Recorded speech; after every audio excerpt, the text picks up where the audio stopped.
Our journey to London started at Burnley, Lancashire, where we took the National Express to London Victoria coach station. The trip took about 6 hours.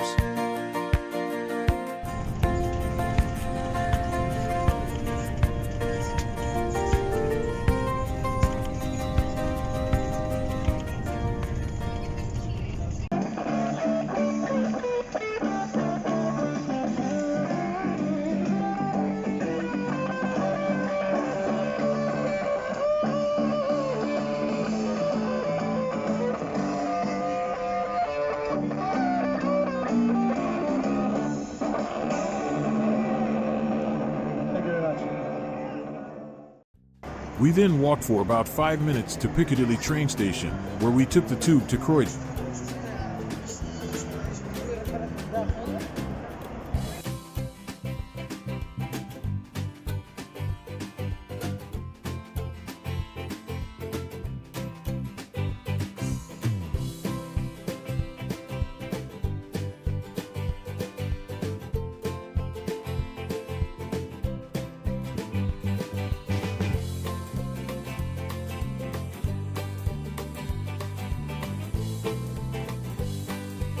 We finally arrived at our travel lodge, feeling exhausted but excited to explore the city.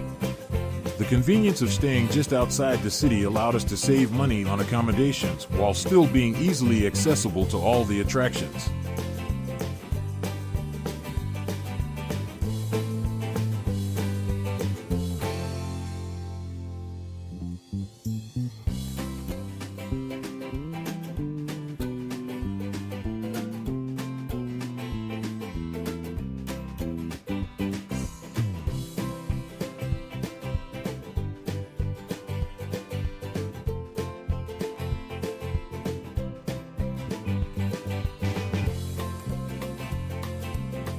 The efficient public transportation system made it simple to travel from Croydon to central London, making our trip even more enjoyable.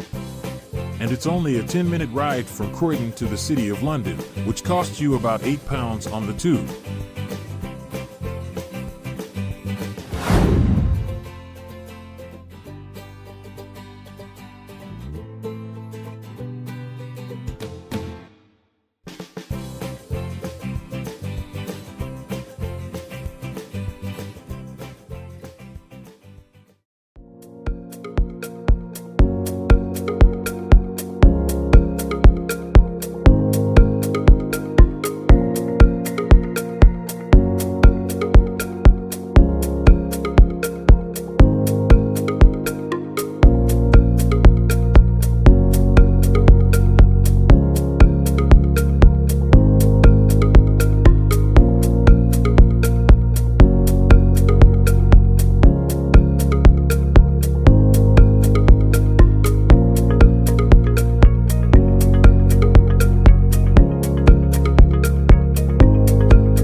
The River Thames is the longest river in England, flowing through London and emptying into the North Sea.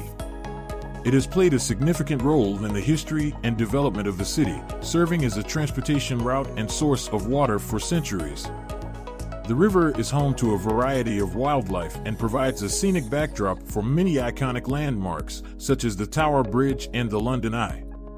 Its banks are lined with parks, gardens, and historic buildings, making it a popular destination for locals and tourists alike. The River Thames has also been a source of inspiration for artists and writers throughout history, with its beauty and significance being captured in various works of art. Additionally, the river is a crucial part of London's ecosystem, supporting diverse habitats and species that rely on its waters for survival. So the boat you're on today is called the Millennium City. We're licensed by the Maritime and Coast Guard Agency. We're fully equipped with life-saving appliances which are located around the boat. They include life jackets, life rafts and life rings as well. We're in communication with every boat you see on this river, as well as the Port of London Authority and emergency services at all times. Now, in the unlikely case of an emergency, just remain calm, seated and listen to your crew's instructions, okay? We're trained and we're licensed to be on this river, so you're in safe hands, guys. But if that has alarmed anyone, there is good news for you. We've got a fully licensed bar downstairs, and it does tend to help calm any nerves. Just don't make me the captain too jealous. Now that's one of Europe's largest financial districts, just on the right-hand side of the boat. Now in London, we love to give our buildings nicknames. especially our tall buildings. And some of the buildings on your right-hand side include the gherkin, the scalpel, the cheese grater, the can of ham, and the walkie-talkie. Now it's your job to work out which one's which. One of those got a big, that's the scalpel's the one with the big crane coming out of it. Now the walkie-talkie, I'll give you that one, that's the one nearest to us. Funnily enough, it does look like a walkie-talkie. Now here's a tip for you, okay? If you're looking for a view of the city, at the top of that building you'll see some people up there. That's a sky garden, and it is totally free to go up there, totally free. Now I've got another tall building for you, this time on the left-hand side of the boat, and it's pretty hard to miss. That is the UK's tallest building, the Shard of Glass, and it was designed by an Italian architect called Renzo Piano. Now, when he finished the project, the owners were so happy with his work, they actually offered him £1 million as a bonus. He turned that down. He took the penthouse apartment instead. 2 years later, he sold that apartment to will.i.am from the Black Eyed Peas for £38 million. I think that was a pretty good decision. Well done, Renzo. The building stands at just over 1,000 feet tall. Inside there's a 5-star hotel, the Shangri-La. All the apartments in there today, they're all valued between 30 and 50 million. Now the most famous London Bridge was the medieval London Bridge. It was built in the 12th century and it spanned the river for 600 years. That bridge was actually considered a wonder of the world at the time, and it had houses and churches on it. A whole community existed on the bridge. Now the previous bridge to this one stood for 100 years, and it was taken down in the 1970s, sold to an American billionaire. He shipped it over to the United States and reconstructed it across Lake Havasu in Arizona. So you can actually see the previous London Bridge in the United States of America, and I'm well informed from our friends from Arizona, it's not fallen down. So well done. The next bridge, the one ahead of you, that's Cannon Street Railway Bridge. It's not the prettiest of bridges, but if you look to the right of the bridge, you'll see Cannon Street Station there, the building with the 2 towers. Now that's a lovely old Victorian train station, Cannon Street. Well, it used to have a lovely glass roof across the top of the station. Now this next bridge, this is the Millennium Footbridge, and it's nicknamed the Wibbly Wobbly Bridge. And that's because it was opened by Queen Elizabeth II in June 2000, but it was shut 3 hours later by the Metropolitan Police. Because as people walked across this bridge, it wobbled. It cost £5 million to renovate, and it had only been open for 3 hours. Money well spent. Just on the left-hand side, we're passing the old Bankside Power Station there, with that chimney. Now today, that's the Tate Modern Museum for Modern Art. It's one of the world's largest modern art museums on your left. There, they're building London's new super sewer. It's called the Thames Tideway Project, this. It's one of the biggest engineering projects in Europe at the moment. You can't see most of the construction work because the new sewage system runs right underneath the River Thames. Now, one of the main challenges with this construction project has been dealing with the tides. Now, on your left-hand side, the London Eye, originally called the Millennium Wheel, and that's because it was opened as part of the Millennium celebrations back in the year 2000. Now, the London Eye, it was a short-term project. That was only supposed to be there for about 5 years, but as you can see, it's still there. And there is a really good reason for that. It makes a lot of money. In fact, on a good day, the London Eye can make close to £250,000 in profit, which is ridiculous. That's why it got the nickname the Wheel of Fortune. There are 32 pods on the London Eye. Now, that's not a random number. Each pod represents one of the 32 boroughs of London. And on a clear day, you can actually see all 32 boroughs from the top.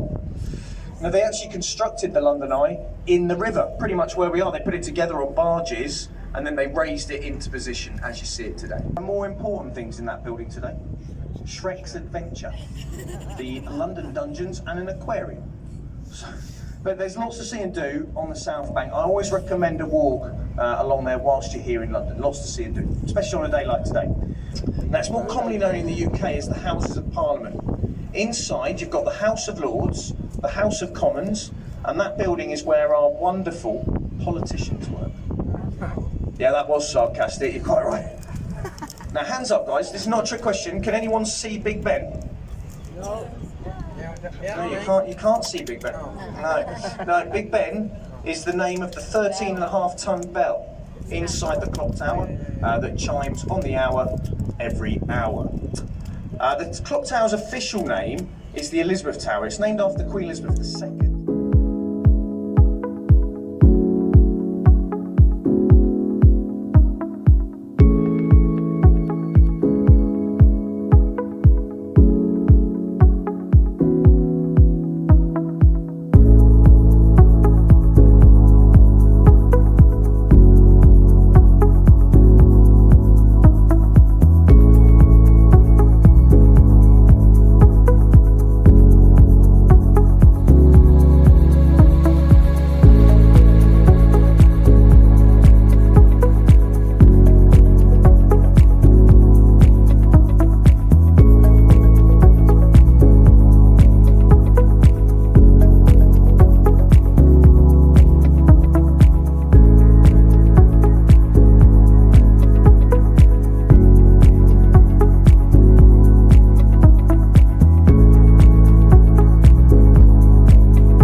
Buckingham Palace in London is the official residence of the Queen of England. It is also used for official events and ceremonies, as well as a popular tourist attraction. The palace has served as the monarch's primary residence since Queen Victoria's reign. Buckingham Palace has 775 rooms, including 19 staterooms, 52 royal and guest bedrooms, and 188 staff bedrooms. The palace is known for its iconic balcony, where the royal family appears during special occasions. Visitors can also witness the changing of the guard ceremony, which takes place daily during the summer months. The palace's grand architecture and rich history make it a must-see destination for tourists visiting London.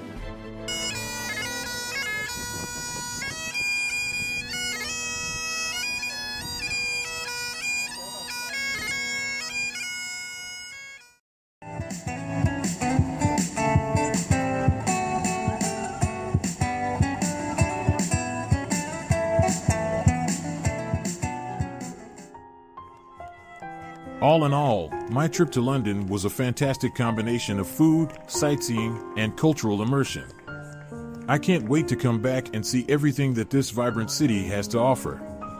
I will never forget my time in London, and I am thankful for the priceless memories I made there. London has something to offer everyone, from the famous sights like Big Ben and Buckingham Palace to the colorful street art. Any traveler wishing to experience the best of British culture should make time to visit this city because of its rich history and diverse neighborhood.